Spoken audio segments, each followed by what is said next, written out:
आज हम स्टार्ट करने जा रहे हैं HTML। HTML इसका फुल फॉर्म होता है hyper text markup language.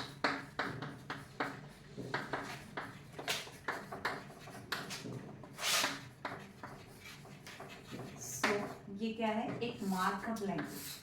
HTML मैंने कहा जिसका फुल फॉर्म होता है हाइपर टेक्स्ट मार्कअप लैंग्वेज, जिसका यूज किया जाता है वेब पेज डिजाइन करने के लिए। आज की हमारी क्लास का एम क्या है? ये सीखना कि वेब पेज कैसे डिजाइन करते हैं। वेब पेज डिजाइन करने के लिए एक बेसिक लैंग्वेज यूज की जाती है जिसका नाम है HTML, जिसका फुल फॉर्म है हाइपर टेक्स्ट मार्कअप लैंग्वेज। अब इसमें किस तरीके से कोड लिखा जाता है? तो कोड लिखने के लिए हमें जरूरत है एक टेक्स्ट एडिटर की, और हम यूज करते हैं Windows operating system. Windows operating system के अंदर टेक्स्ट एडिटर होता है नोटपैड। नोटपैड के अंदर सारे कोड लिखे जाते हैं, और नोटपैड के अंदर जो कोड लिखे जाते हैं उसके लिए एक टर्म हम लोग यूज करते हैं जिसे हम बोलते हैं टैग्स। टैग वो बेसिक टर्म है जो ब्राउजर को बताती है कि जो भी कंटेंट हम डाल रहे हैं या जो डेटा हम डाल रहे हैं वो किस तरीके से डिस्प्ले होगा। डेटा कुछ भी हो सकता है, जैसे टेक्स्ट हो सकता है, ऑडियो हो सकता है, वीडियो हो सकता है, इमेज हो सकता है। तो जो भी हम डेटा डाल रहे हैं वो किस तरीके से अपीयर होगा वो बताने के लिए हम यूज करते हैं टैग का। अब HTML में टैग किस तरीके के होते हैं और कितने टाइप के यूज कर सकते हैं।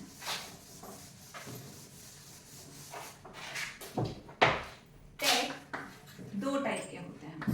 पहला होता है कंटेनर टैग। कंटेनर टैग वो टैग होते हैं जो ओपन भी किए जाते हैं और क्लोज भी किए जाते हैं। इन्हें हम बोल सकते हैं जो कुछ कंटेन करते हैं।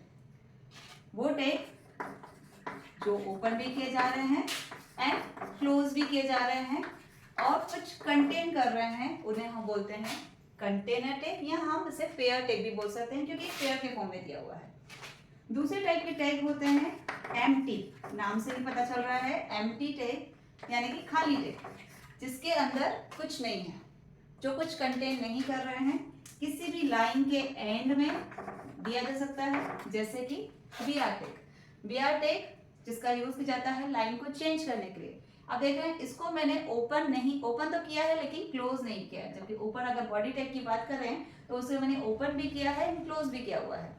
बीआर टैग के बाद मैंने कुछ भी कंटेंट नहीं लिखे हुए हैं, ये कुछ कंटेंट नहीं कर रहा है, इसलिए इसे हम नॉन कंटेनर टैग या फिर एम्प्टी टैग बोल सकते हैं। लेकिन बॉडी टैग के अंदर सारे कंटेंट होंगे, जो डेटा हमें ब्राउजर पे डिस्प्ले करना है वो होगा, इसलिए इसे हम बोलते हैं कंटेनर टैग। अब इसके अंदर टैग के बाद हम लोग एक और टर्म का यूज करेंगे जिसे हम बोलते हैं एट्रीब्यूट। सबसे पहले समझ लें एट्रीब्यूट का मतलब क्या होता है। जैसे मेरे हाथ में ये चौक है। चौक क्या है? एक ऑब्जेक्ट है। हर एक ऑब्जेक्ट की कुछ ना कुछ विशेषताएं होती है, उसी तरह से इस ऑब्जेक्ट की भी पर्टिकुलर कुछ ना कुछ विशेषता होगी, जैसे इसकी लंबाई, इसका शेप, इसका कलर, लंबाई, शेप, ये सब क्या है? इसकी विशेषता है। उसी तरीके से HTML में जो टैग हम लोग यूज करते हैं उसकी विशेषताओं को बोला जाता है एट्रीब्यूट। तो HTML में कुछ टैग होते हैं, एग्जाम्पल के लिए लेते हैं फोन टैग। फोन टैग के अंदर हम यूज करते हैं फेस एट्रीब्यूट का। फेस क्या है? एट्रीब्यूट है, और उसके अंदर डाली जाती है वैल्यू, जैसे कि टाइम्स न्यू रोमन। फोंट एक टैग है, फेस एट्रीब्यूट है जो इसका टाइप चेंज कर सकता है। टाइम्स न्यू रोमन क्या है? इसकी वैल्यू। सो यहाँ पर एट्रीब्यूट इसी तरीके से फोंट टैग के ही कई अन्य एट्रीब्यूट्स भी यूज किए जा सकते हैं। इसके बाद हम बात करते हैं कि किस तरीके से टैग का यूज किया जाता है और कहाँ पर कोड लिखा जाता है। मैंने अभी भी कहा था कि कोड लिखने के लिए हम लोग नोटपैड का यूज करते हैं। तो जैसे ही हम लोग नोटपैड स्टार्ट करेंगे, नोटपैड स्टार्ट करने के बाद हम सबसे पहले बेसिक टैग का यूज करेंगे, सबसे मेन टैग जिसे हम बोलते हैं HTML टैग। HTML टैग एक पेरेंट टैग होता है जिसके अंदर हम दो और टैग का यूज करते हैं, कह सकते हैं दो चाइल्ड टैग का यूज करते हैं। एक होता है हेड टैग और दूसरा होता है बॉडी टैग। सबसे पहले शुरुआत करेंगे हम हेड टैग से। जिस तरीके से HTML के अंदर हेड टैग होता है, उस तरह से हेड टैग के अंदर हम लोग यूज करते हैं टाइटल टैग।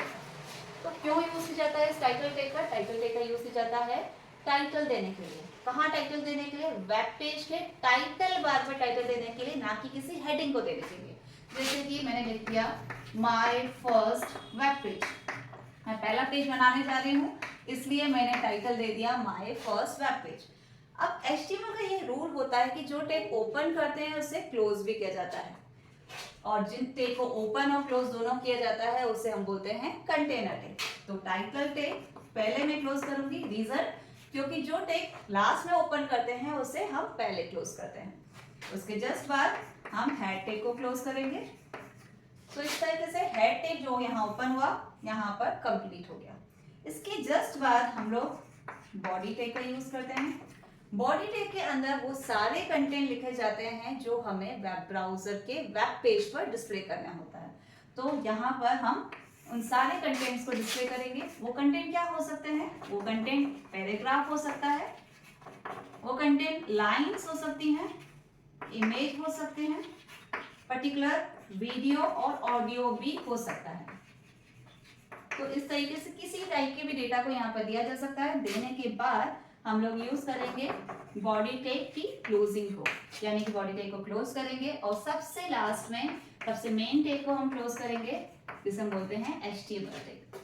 सो HTML स्टार्ट करने के बाद उसके दो सब टैग को लिया है हमने, हेड टैग के अंदर टाइटल टैग को लिया है, टाइटल टैग के क्लोज होने के बाद हेड टैग को क्लोज किया है, फिर बॉडी टैग जिसके अंदर मेन कंटेंट टाइप करते हैं, कंटेंट टाइप करने के बाद बॉडी टैग को क्लोज और सबसे लास्ट में HTML को क्लोज। उसके बाद प्रोसेस क्या करते हैं? फाइल को सेव करने की। फाइल को जब सेव किया जाता है तो सबको पता है फाइल सेव करने के लिए फाइल मेन्यू पर जाके सेव ऑप्शन पर क्लिक करते हैं। शॉर्टकट की सभी सॉफ्टवेयर में सेम ही होती है, Ctrl+S। जब हम Ctrl+S या फिर सेव ऑप्शन का यूज करके ऑप्शन पर जाते हैं तो हमारे पास एक डायलॉग बॉक्स अपेयर होता है जिसे हम बोलते हैं सेव एज डायलॉग बॉक्स। जैसे ही सेव एज डायलॉग बॉक्स आएगा तो उसमें सबसे पहले हमें लोकेशन चेक करनी पड़ेगी कि हमारी फाइल कहाँ सेव हो रही है, माय डॉक्यूमेंट्स में, डेस्कटॉप पर, या कोई फोल्डर आपने बनाया हुआ है कि वहां पर। तो जो भी लोकेशन आपने सेलेक्ट की है वो लोकेशन देने के बाद नीचे की तरफ फाइल का नाम टाइप करते हैं। जैसे मैंने फाइल का नाम दे दिया file1। अब file1 के बाद आपको .html लिखना जरूरी है। क्या होगा अगर मैंने .html नहीं लिखा तो? अगर मैंने .html नहीं लिखा तो file as a text file save हो जाएगी, ठीक है। अगर मैंने .html लिखा तो यही file as a web page save हो जाएगी। अगर आपने file1.html लिखा है उसके जस्ट बाद आपको सेव बटन पर क्लिक करना है। सेव बटन पर क्लिक करने के बाद आपकी ये file as a web page save हो जाएगी। अब आपको क्या करना है? उस फोल्डर या उस लोकेशन पे जाएंगे जहां पर आपने फाइल को सेव किया है।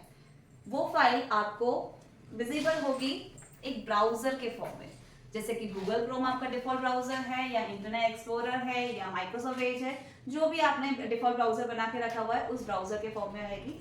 जैसे ही वहां पर डबल क्लिक करेंगे तो जो भी कंटेंट आपने बॉडी टैग के अंदर लिखे हुए हैं वो आपको डिस्प्ले हो जाएंगे पर्टिकुलर मेन वेब पेज पर। जो आपने टाइटल बार में डाला हुआ है, टाइटल टैग में डाला हुआ है, वो टाइटल बार पर डिस्प्ले होगा।